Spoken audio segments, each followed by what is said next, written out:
Anyway, how do we sign up? That's the old question, and there's a lot of, I mean, that's something we can talk about.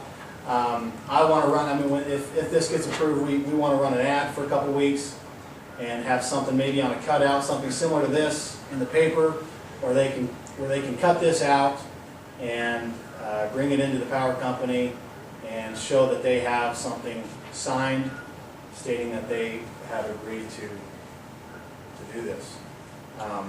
That's just my idea off the top of my head, so it could be anything. I would think we'd have to work something together where if it's going to be something you guys want signed and it's going to be binding, then I would definitely want your input on what we would put in the paper. We'd probably be involved in that. Certainly. Has there been examples of other schools that have done this that we can tell how much money will be generated from it based on our customer base? Well, I looked into the Wells Rural Electric, and they started their foundation in 1997, I believe. And the numbers that I found on their website was about $200,000 that was raised just in their utility company up until this date. Well, what percentage of their customers signed up for it? I don't know that percentage. It's like I said, it's going to be voluntary, so it's going to be, you know, it could be rough seas for the first couple of years as far as people getting into the program. My goal is to get all three utilities here in town involved. And I've spoke to all the utilities, and they all love the idea. They all think it's a great idea. And so, I mean, then once we get the ball rolling here, I'm gonna jump over to the next one and try to get it going. So, I need to talk to the attorney. I sit on the, it's not empowerment board anymore, it's individual, what do they call it? Innovative committee at the school now. Is it a conflict of interest for me to discuss this, or is it a conflict for me to vote on this, or is it not a conflict of interest, period? You're on a board that does some, you're on the board for Moapa Valley? High school. For the high school?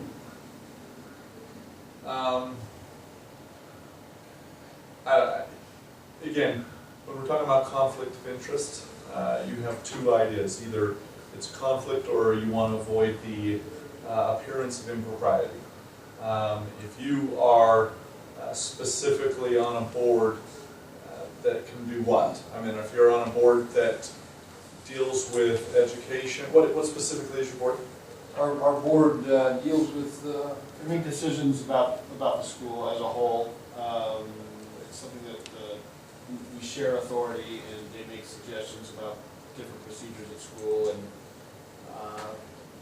Not so much financial or any of that nature, or? not not as much now as it was a year ago. no, not as much financial, no. I mean, I doubt you'd see a conflict, and the reason I would say that is, this is not a mandatory program. This is a program where 100% of the population can say no and not do it at all. If I choose to next dollar, whether you voted to approve it or not has no effect on whether I choose to accept it or not. If you want to avoid the appearance of impropriety, then by all means go ahead and you can withhold your vote at this point. Would that negate any discussion that I would have with it, or as long as I don't vote, am I? Yeah, as long as you're not voting at that point, you have the ability to put in your 2 cents through your own experience. Okay. I know Mike had called me and asked me a similar question, but where he's not, for example, over this particular school, this particular high school, there's no conflict, or even if it went to Virgin Valley one day, since he is now over the high school, I don't see there's any kind of conflict in that situation. I have just a question now concerning what you just mentioned. Virgin Valley has not asked to participate in this I program? think Mike just did. I think just did. They have interest in the impression I was the discussions I have had is I think we wanted to get this nailed down first and even decide whether it was something the board wanted to do or we wanted to move in this direction. I was in the impression, I was personally going to contact Cliff myself once the approval came and said, hey, we're doing this, it got approved. If I were you, I would jump on it. That's kind of, as part of the approval that was my process, take. I would request that Virgin Valley is included also. That it's Certainly. not just Moapa Valley.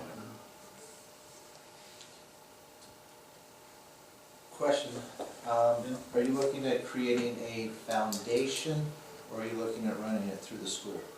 Well, that's a great question, because that was, I think that's the golden question, is I might have, the word foundation might be a little misleading, because and that's something that we're actually discussing right now. We might want to rename it, because right now it's not an official foundation, I guess, and that's kind of, and I just have been talking about this recently, and so that's something we got to fix. So you're thinking about the money's being funneled through the school? Well, the money's actually, the way I envision it, and where we've talked with Mendes, and he's not, I don't know if we've nailed this down yet exactly, is that the money would come through the power company, and whether an account is made up separate, or whether it's just a check at the end of each month that goes to the high school from the power company. This was asking, who the check go to? Would it go to? It'd go to the high school. High school, not a separate foundation? Yes. To the high school. Through the high school. And then your committee applied would determine where the money Where the goes money from goes. there. Exactly. Now, is the high school okay with that, getting that money coming to them? Is there gonna be any problem with the school district, with you guys receiving it? I wouldn't think so. No.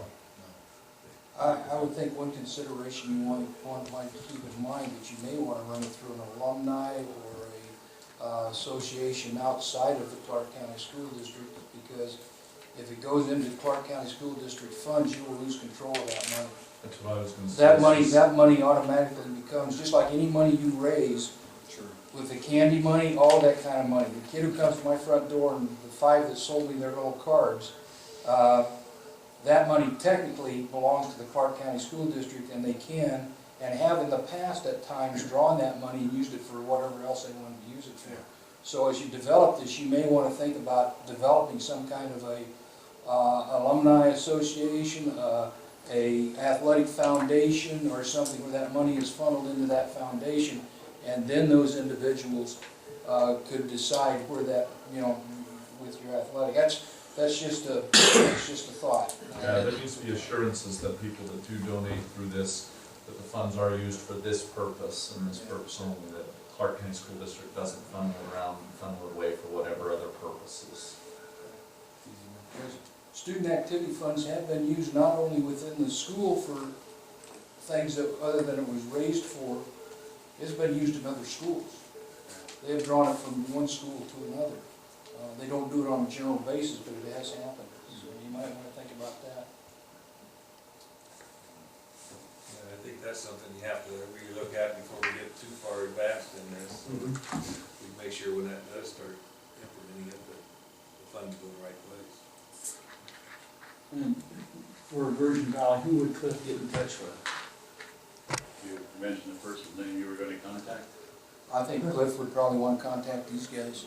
I would probably, if he wants the ins and outs of what I've got as far as the program is concerned, I could give him that information as well. Yeah, same thing like that. I have that stuff on file that I can forward to him. I'm sure they're going to want to make it operate the same way that we're going to do it here.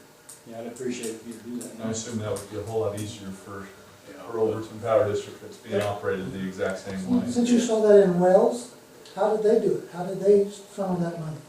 Did you go? Well, they have a separate foundation. They have a foundation that was set up non-for-profit. And I was, the research that I've done, come to find out, that's a pretty hairy procedure, is getting a non-for-profit. And I still have to talk to some people to get that ironed. If we're going to set up a foundation that's not-for-profit, what do we have to do? I mean, that's kind of, You're gonna find out, make sure it's a foundation where you're not gonna be taxed and everything else. there will be people who are going to ask if this is something that they can write off. Is this something that they can, and I would think I don't think there's going to be everybody, just the discussions I've had, not everybody's going to want to write off 12 cents or whatever, a year. There might be that one person out there, and I think it would be a situational base where if they wanted the forms, and all they'd have to do is request it, and we can work with, I would think they would, at the end of the year, there would be a statement from the power company that shows how much they have donated to that cause.